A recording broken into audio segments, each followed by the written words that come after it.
aiku Allah endek dijadikan wali mah ieu teh engke ba'asallahul wa'iz, Allah ngutus sebagai wa'iz nu mituturan urang keur di imah jol aya tamu ngobrol kaler kidul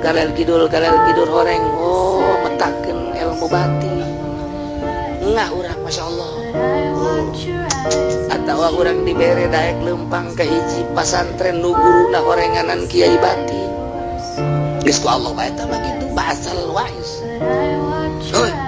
muka hati urang ternyata memang bener imah jelema nu hirup nu datang ka urang wa imah jelema nu geus mawa rahasia Allah tah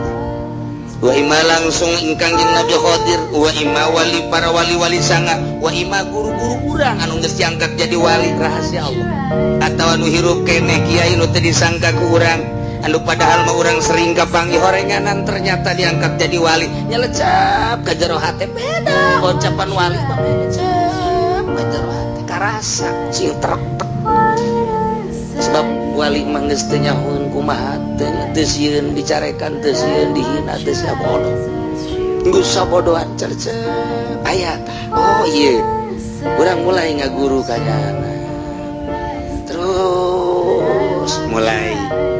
nu kamari urang masih kene daek ngalampahan huram haram ala kadar tarolah luka bair mah urang geus ditinggalkeun mabok moal daek sinah teh hayang maling komo geus ngabunuh kehelanan tapi kapan sogo irma neuleuh awewe neuleuh televisi neuleuh gambar porno teh iya kan anu susuna kadal gede teh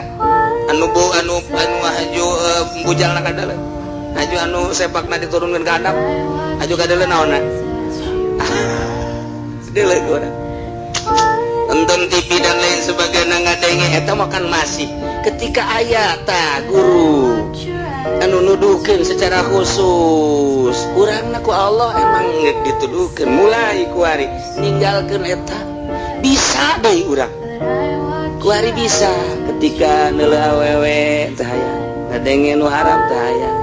geus kitu bae ku Gusti Allah jalainang urang jadi wali teh nang Allah